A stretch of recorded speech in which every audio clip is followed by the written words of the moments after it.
Hi everyone, welcome to try it once. Car ముందుకు కదలాలి అంటే పెట్రోల్ కావాలి, లేదా కొన్ని సందర్భాల్లో కరెంట్ కావాలి. అదేవిధంగా మన జీవితం ముందుకు వెళ్ళడానికి కొన్ని రూల్స్, కొన్ని ప్రిన్సిపల్స్ ఎంతో అవసరం అవుతాయి. 12 రూల్స్ ఫర్ లైఫ్ అనే ఈ బుక్లో ఆథర్ ఎన్నో ఇంట్రెస్టింగ్ థింగ్స్ ఎక్స్ప్లెయిన్ చేశారు. అవసరం లేని ఇష్టాల కోసం ముందుకు వెళ్ళి జీవిస్తున్నాం. మనమే కనుక జీవితంలో కొన్ని రూల్స్ని ఫాలో అవ్వగలిగితే జీవితాన్ని మరింత ప్రశాంతంగా ముందుకు తీసుకొని వెళ్ళొచ్చు. మనం ముందుకు వెళ్ళి వేసే ప్రతి స్టెప్ కూడా ఎంతో ఆచి తూచి వేసినప్పుడే సక్సెస్ని చేరుకోగలుగుతాం. ఈ వీడియోలో ఆ రూల్స్ ఏంటి, ఎలా హెల్ప్ అవుతాయో అన్ని విషయాలు చెప్తాను. మీరు తీసుకున్న సరైన నిర్ణయం వల్ల తరువాతి తరం వాళ్ళకు కూడా ఎంతో బాగుంటుంది. మీ జీవితంలో వచ్చే కష్టాలు, నష్టాల గురించి సరైన నిర్ణయం తీసుకోగలిగితే మీ జీవితం ఎంతో ప్రశాంతంగా ముందుకు వెళ్తుంది. So let's begin. Number 1, set your house in perfect order before you criticize the world. Serial killer Carl Panzram ఎన్నో దారుణమైన హత్యలు చేశాడు. ప్రపంచంలో ఉన్న సీరియల్ కిల్లర్స్ లిస్ట్లోకి యాడ్ చేశారంటే మీరే అర్థం చేసుకోవచ్చు తను ఎంత క్రూరంగా ఉన్నాడు అంటే, ఉరి తీసే ముందు కూడా నేను తలుచుకుంటే ఇప్పుడే మిమ్మల్ని చంపేస్తాను, మంచిగా ఆలోచిస్తే ఊరుకోను, మానవత్వం వద్దు, మానవత్వం లేదు, ఇలాంటి మాటలు ఎన్నో అన్నాడు. ఓ మనిషిలో హ్యుమానిటీ లేకపోతే ఇలానే ఉంటుంది కదా. మానవత్వం చచ్చిపోయినప్పుడు క్రూరత్వం బయటకు వస్తుంది. ఓ మనిషి కఠినంగా మారడానికి ఎన్నో కారణాలు ఉంటాయి.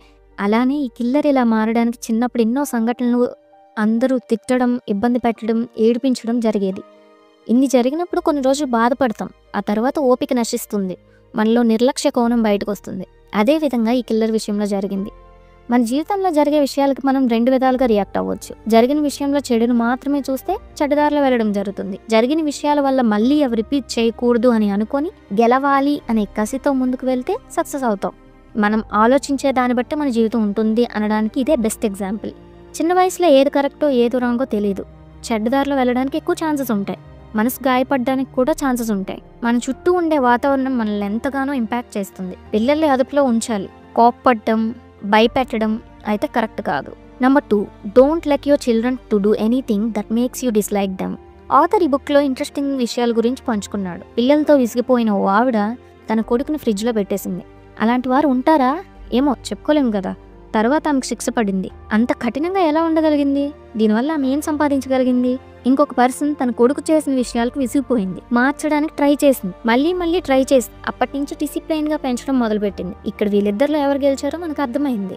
ఓపికతో ఉండి మార్చుకోగలగడం ఎంతో మంచిది. ఎగ్జాంపుల్ బుక్లో ఆథర్ ఆలోచించిన కోణాన్ని బట్టి మీకు చెప్తున్నాను, కానీ రియల్ లైఫ్లో ఇలా ఉంటుంది అని చెప్పడం మన ఉద్దేశం కాదు. దీన్ని బట్టి తెలుసుకోవాల్సిన విషయాలు ఉన్నాయి. జీవితం ఎప్పుడూ ఒకేలా ఉండదు, ఎన్నో విషయాలు తెలుసుకోవాలి. క్షణకాలంలో తీసుకున్న నిర్ణయాలు జీవితంలో ఎంతో పెద్ద మార్పులకు దారితీస్తాయి. కోపం కాసేపట్లో పోతుంది, కానీ కోపంలో మనం అనే మాటలు ఎదుటివారి జీవితంలో మర్చిపోలేనివిగా ఉండొచ్చు. Number 3, pursue what is meaningful, not what is expedient. చిన్నప్పుడు ఈ స్టోరీ అందరూ వినే ఉంటారు. కోతి బిస్కెట్స్ కోసం జార్లో చేయి పెడుతుంది. అంతలో కొంతమంది మనుషులు రావడం చూసి పారిపోదు. దానికి ప్రతిఫలం చూసిన ఆ కోతిని పట్టుకుని బంధిస్తారు. ఆ కోతి కాకుండా ఇంకో కోతి మాత్రం చూసి పారిపోయి తప్పించుకుంటుంది. ఇదే విధంగా క్షణకాలంలో ఎన్నో తప్పులు చేస్తుంటాం. ఈజీగా తప్పులు చేయడానికి ఒక్క సెకండ్ ఆలోచించే ఆలోచన కారణం అవ్వచ్చు. జీవితంలో ఎలా ముందుకు వెళ్ళగలగాలో ఆలోచించాలి. మనం ఈ రోజు తీసుకునే నిర్ణయాల వల్ల భవిష్యత్తులో ఇబ్బంది పడవచ్చు లేదా సుఖపడవచ్చు. జీవితంలో ఎలా ముందుకు వెళ్ళగలగాలో ఆలోచించాలి. మనం ఈ రోజు తీసుకునే నిర్ణయాల వల్ల భవిష్యత్తులో ఇబ్బంది పడవచ్చు లేదా సుఖపడవచ్చు. మీ జీవితం మీ చేతుల్లోనే ఉంది, మీ ఆలోచనలోనే ఉంది. తాత్కాలికంగా వచ్చే ఆనందాలు కోరుకోకుండా మీ జీవితంలో ఉండిపోయే ఆనందం కోసం ఆలోచించండి. ఎన్నో కష్టాలను తొక్కుకుంటూ జీవితం ప్రయాణం చేస్తుంది. అనవసరమైన ఖర్చులు తగ్గించుకోవాలి, లేకపోతే ఫైనాన్షియల్గా స్టేబుల్గా ఉండలేరు.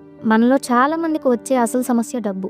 ఖర్చులను అదుపులో పెట్టుకొని డబ్బును సేవ్ చేయగలిగితే మీ మనశ్శాంతి కోల్పోకుండా ఉంటారు. ఇలా కాకుండా మనకు నచ్చినట్లు ఉంటామంటారా? అయితే అప్పులు, బాధలు, ఇబ్బందులు కష్టంగా మారిపోతుంది. అప్పు అనే ఊబిలో చిక్కుకుంటే బయటికి రావడం అసాధ్యం. చూసే ప్రతిదీ కొనాలి, నచ్చే ప్రతిదీ కొనాలి అంటే మీ అవసరానికి అవసరం వచ్చినప్పుడు మరి ఏం చేస్తారు? ప్రపంచంలో అంటే మీ చుట్టూ ఉండే ప్రపంచాన్ని అర్థం చేసుకోగలిగితే మీకు ఎంతో ఈజీగా అనిపించేలా మీ లైఫ్ని మీరు బిల్డప్ చేసుకోగలుగుతారు. ఎంతసేపు హ్యాపీగా లేము అంటారు. మీకంటే దారుణమైన పరిస్థితుల్లో ఉన్న వాళ్ళు మీరు ఎప్పుడైనా చూసారా? ఆశపడకూడదు అని నేను అనడం లేదు, ఉండకూడదు అని నేను అనడం లేదు. చిన్నదాంతో సంతోషంగా జీవించడానికి మీరు సంతృప్తితో బతకడం ఎంతో అవసరం. కొంతమంది కామెంట్ చూశాను, ఇన్ని చెప్తున్నారుగా పాటిస్తున్నారా అని అడిగారు. ఎంతో కొంత పాటించకుండా, ఎంతో కొంత నేర్చుకోకుండా ఇవన్నీ చెప్పడం అసాధ్యం. వినడానికి మంచిని తీసుకోండి, చెడుని వదిలేయండి. మంచిని కూడా జడ్జ్ చేస్తూ ఉంటే మీరు ఆ మంచిని కూడా తీసుకోలేకపోవచ్చు. ఉన్న దాంట్లో ప్రశాంతంగా ఉండడానికి ప్రయత్నం చేయండి, ఎదగడానికి ప్రయత్నం చేయండి. ప్రయత్నం చేయకపోతే ముందుకు కదలలేరు. ఈ వీడియో మీకు నచ్చినట్లయితే మీ ఫ్రెండ్స్ కి, ఫ్యామిలీ మెంబర్స్ కి షేర్ చేయండి. Be happy always, keep smiling. మా ఛానల్ ని సబ్స్క్రైబ్ చేసుకోవడం మాత్రం మర్చిపోవద్దు. Please like, share and do subscribe. ఇలాంటి మరెన్నో అప్డేట్స్ కోసం డిస్క్రిప్షన్ లో ఉన్న మా ఇన్స్టాగ్రామ్ పేజ్ ని ఫాలో అవ్వండి. Thanks for watching.